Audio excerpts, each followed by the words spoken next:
नमस्कार, मी निकेत इंगळे आणि आपण पाहतात 24 तास महानगर.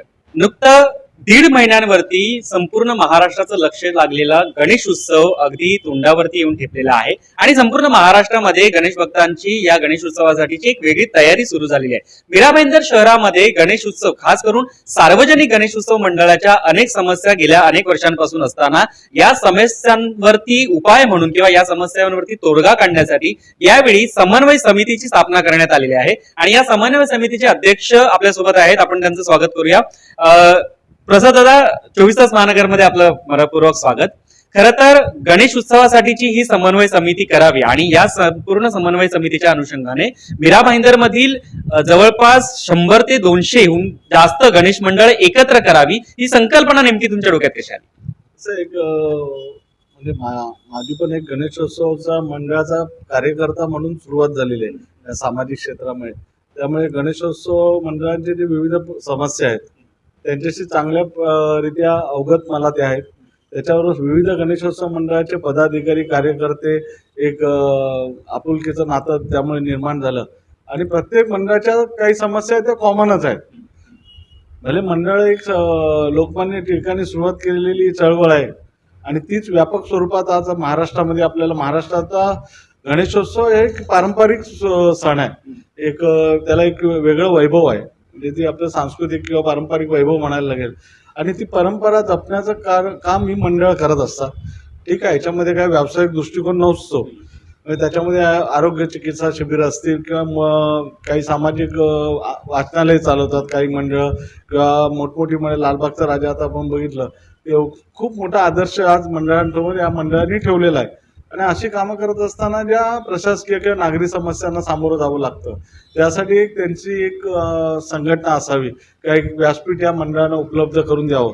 त्याच प्रयत्नातून ही संघटना उभी राहिली आणि जवळपास आज 100 ते 150 मंडळ या समितीमध्ये सहभागी होत आहेत. आमचं उद्देश जो आहे जो जवळजवळ 350-400 गणेशोत्सव मीरा भाईंदर शहरामध्ये साजरे होतात. पण आम्ही सुरुवातीला जे प्राथमिक सदस्य करून घेतोय, जी नावारूपाला आलेली आहे, जे कित्येक वर्षापर्यंत त्या मंडळांना काहीतरी इतिहास आहे की उगाच आज उभे राहिले, वर्गणी गोळा केली आणि गणपती केला असं नाही, तर त्या मंडळांनी एक तप पूर्ण झालाय. एक दुसरं जनरेशन त्या मंडळात काम करत आहे. तर अशी जी मंडळ आहेत जी नावारूपाला आलेली विविध सामाजिक प्रबोधनकर जे विषय घेऊन, तर अशा मंडळांना आम्ही प्राथमिक सदस्य सुरुवातीच्या पहिल्या फेरीत केलंय. त्याच्यानंतर आमचा प्रयत्न असणार आहे की या सर्वच मंडळांना सामावून घ्यायचं आहे. आणि ज्या मुख्य आमच्या समस्या आहेत मंडळांच्या, की गणेशोत्सव मंडळ आलं की आम्ही आता एवढ्या जाचकाठी महापालिकेने ठेवलेल्या आहे की गणेशोत्सव हा कुठच्या व्यावसायिक दृष्टिकोनातून करण्यात येणारा उत्सव नाही, ती एक आपली परंपरा आहे. आणि पण आज आपण बघतो रस्त्यावर फेरीवाले बसतात, ते त्याला काय मापदंड नाही, जाचक त्यांना काय अटी नाही, म्हणजे ते अनधिकृत जे बांधकाम चालले, अनधिकृत फेरीवाले आहेत त्यांच्यावर असे कारवाई करताना महापालिका कुठे दिसत नाही. पण हा 11 दिवसाचा गणेशोत्सव आहे, त्याला एक शहराला मीरा भाईंदर शहरामध्ये मोठ्या प्रमाणात गणेशोत्सव साजरा केला जातो. तर गणेशोत्सव मंडळांशी त्यांचा संवादाचे संबंध महापालिकेचे असावेत. म्हणजे ज्या जाचकाठी आता आपण बघतोय टाकण्यात आल्यात मंडळावर, तर त्या कुठेतरी शिथिल कराव्या किंवा त्या मंडळांचे देखील प्रश्न ज्या समस्या आहेत त्या लक्षात घ्यावा, या दृष्टीने आम्ही आता माननीय जे आयुक्त आहेत महापालिकेच्या आणि पोलीस आयुक्त आहेत त्यांची भेट घेणार आहोत.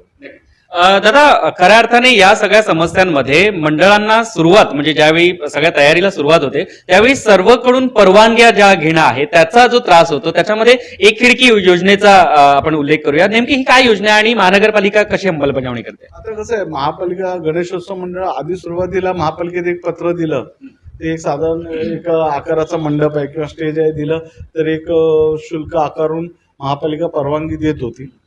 परंतु ठाणे महापालिका असेल, मुंबई महापालिका असेल, तर एक काळी महापालिकेने असा ठराव केला होता की एक काही ठराविक मला वाटतं ₹1 का ₹1.5 पर स्क्वेअर फीट असा चार्ज महापालिकेने लावला होता. पण मुंबई महापालिका, ठाणे महापालिका जेव्हा गणेशोत्सव मंडळांना मोफत परवानगी देते मंडपासाठी, कुठचंही कर आकारणी करत नाही, त्यावेळी मीरा भाईंदर महापालिकेत असा ठराव होतो. त्यावेळी देखील आम्ही सर्व मंडळांनी आवाज उचलला होता आणि आता तो माननीय मुख्यमंत्र्यांनी गेल्या वर्षापासून तर माफच केलेला आहे. आणि परंतु त्या परवानग्या घ्यायच्या जाचकाठी आहे. समजा फायरची परवानगी घ्यायची आहे, स्थानिक प्रभाग अधिकाऱ्याची आहे, ट्रॅफिकची आहे, पोलिसांची प्रशासनाची आहे. मग मंडळ ही कुठची कंपनी किंवा व्यवसाय नाही. दिवसभर कुठचे कार्यकर्ते फ्री नसतात हे धावायसाठी. ते पण एक नोकरीला जाणारे असतात, काम करणारे असतात. मग संध्याकाळी आल्यावर त्यांची धावपळ सगळी असते. तर अशा वेळेला त्यांना कसं सहकार्य होईल म्हणून एक खिडकी योजना चालू करावी अशी मागणी होती. काही प्रभागामध्ये ती चालू झाली व्यवस्थितपणे गेल्या वर्षी, परंतु अजून काही प्रभागामध्ये ती व्यवस्थित त्याचं हे झालेलं नाही. त्याच्या संदर्भात आम्ही महापालिका प्रशासनाशी बोलणार आहोत की यावर्षी तरी ती एक खिडकी योजना तुमच्या अंमलात यावी, जेणेकरून गणेशोत्सव मंडळांना त्याचा फायदा होईल. पर्यावरण पूरक गणेश उत्सवाला आपण सर्वच जण प्रोत्साहन देतो, मात्र पर्यावरण पूरकतेचा हा बडगा इतका मोठ्या प्रमाणावरती मंडळांवरती येतो, ज्याच्यामध्ये प्लास्टर ऑफ पॅरिसच्या मूर्त्या असतील, त्याच्यामध्ये मूर्त्यांची उंचीचा हा एक विषय असेल. मीरा भाईंदरच्या या जाचक अटी वाटतायत का तुम्हाला या सर्व गोष्टींवरती? कसं आहे, पर्यावरणाचा ऱ्हास होऊ नये कुणालाच आवडणार नाही. म्हणजे गणेशोत्सव मंडळ पण काय त्याच्या ह्या संकल्पनेच्या विरोधात नाही, परंतु ज्यावेळी असे तुम्ही निर्णय घेता त्यावेळी सुरुवातीला त्या गणेशोत्सव मंडळ किंवा जे मूर्तिकार असतील, आज मीरा भाईंदरमध्ये लाखो घरगुती गणेशोत्सव असू शकतात.